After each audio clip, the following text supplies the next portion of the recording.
So I am back at home in Dublin, Ireland, back to where everything began many years ago. I'm fully recovered now, 5 years from agoraphobia, panic attacks, and my anxiety disorder.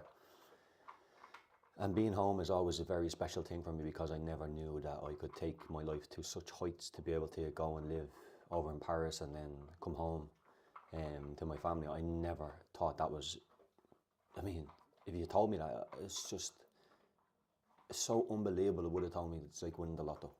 Okay, it wasn't going to happen. Anyway, being home, I made a video last night with my clients and I showed them around the area of where I broke free from my agoraphobic behaviours and tendencies, and I showed them the places where I went when my compulsions were high to get rid of the anxiety. I'd run over to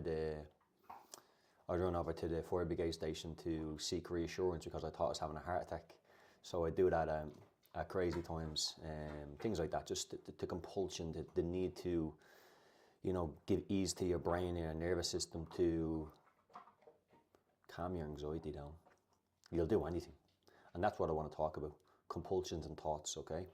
So some of the thoughts that can go through your mind when you're dealing with panic attacks and agoraphobia and intrusive thoughts, some of the thoughts can be very, very ferocious and extremely terrifying sometimes. And what I want to talk about is a reaction to those thoughts. Number one, I'm going to list a couple of thoughts that I had, and whether they're triggering or not, you got to hear it. Some things are very triggering when it comes to people, when you're speaking to people with anxiety disorders, because there were certain words that got said when I was going through it and it sent shockwaves through my system. And those words are like heart attack, psychiatric ward, breakdown, all those types of things. When you're in a sensitized state, can send shockwaves through your body, and I didn't like hearing those thoughts, but it's tough, guys. You're gonna have to hear them because there's nothing wrong with hearing them thoughts. Okay, absolutely nothing, and it's never gonna happen to you. Okay, so some of the thoughts I'd have was, I'm gonna have a heart attack, I'm gonna die in my sleep, what if I end up in a psychiatric ward? What if I'd have thoughts of dying and leaving my family behind, and how would they feel? And I'd have thoughts of, what if I had a stroke? What if I had a seizure? What if I done some harm to myself? I had horrible, horrible thoughts because the stress response was so high in my body, and I dealt with it for many years. So I just wanted to speak about those thoughts and give you guys some advice on how to manage and almost handle or treat the thoughts. And it's with a total approach of radical acceptance, okay? And what I mean is, when you have these types of thoughts, your brain, what you've always done is, what I used to do was, once I have those thoughts, I will send myself down a rabbit hole of consistently thinking, why am I having this thought? I'd go on to Google, I'd seek reassurance, I'd do all these things. And that was just making it all worse, okay? So what I did then, when I was recovering, I would have the thought, and I just let it be there. And I know that's harder said than done when your body's trembling, shaking, sweating, and you have all these symptoms. But it's like a practice. My dog wants to go out in the middle of the video, so let her out. Okay, we're on. So with that, the thoughts that come with it, how do we respond to those thoughts? That's the key here. It's a response. Okay, so when you're having those thoughts, yeah, they're terrifying, and it elicits a response in the central nervous system that makes you shake and tremble, and we sem to give those thoughts more importance because of the physical symptoms that just come with it.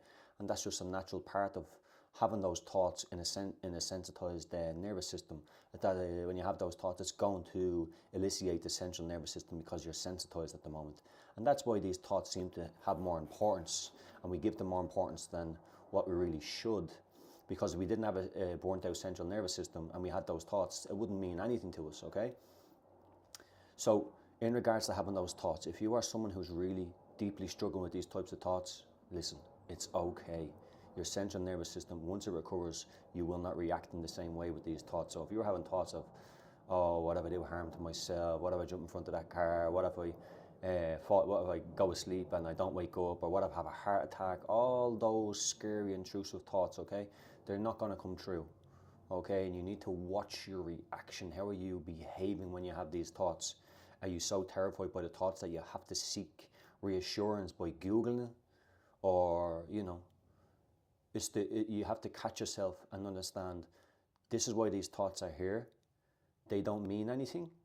Yes, they can be very intense and have reacted in the past with the wrong response here. So that's why they have still existed within me, because I'm scared of them. Now we're going to try an approach of just accepting them. You know what? I'm having these scary thoughts. You know what? I don't care. Let them be there. I don't care anymore. I'm losing interest in this. I have these thoughts all the time.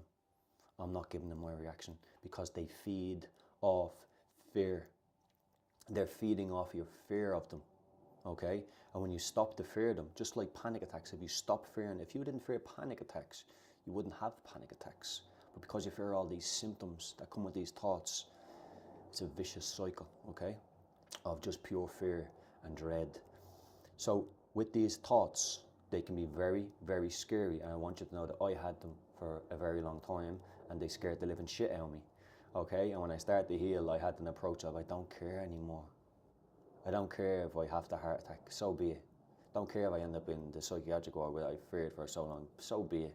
Don't care if I had fears of, what if I develop schizophrenia? These things can't happen. They're just intrusive thoughts, and the more fear we attach to it, the cycle remains, and we stay stuck in the cycle, guys. So my advice is, let the thoughts be there. Don't react in the way you've been reacting. Change your response. Do not respond in the same way. It's a practice. It's a skill. My dog wants to come in again. Okay, come on in, Bella. It's a skill that must be learned, okay? And all skills that need to be learned take time. So don't be peed off with yourself if the thought comes up again and you have the same response. This is a practice, okay? So let the thoughts be there. When you let the thoughts be there and don't give them second fear, your nervous system will then start to heal. And then the thoughts will lessen. The anxiety, the generalized anxiety overall, will start to lessen, and you'll start to heal gradually. So if you're having the thoughts of, gonna go crazy, gonna lose my mind, gonna die, gonna have a heart attack, gonna this, gonna that, I had all of those thoughts, and 10 years nothing ever happened, okay? So watch your response. Let the thoughts be there. Gonna have a heart attack? Fuck it. Gonna do this? Fuck it. Gonna lose my mind? Fuck it. Let it happen. Bring it on. Come on, bring it on. Let them be there. It's a skill. Practice it. That's my best advice. And if you're having these thoughts, you are not broken or mentally ill or unfixable, okay? Just keep watching my videos, guys, and I hope they really help. God bless.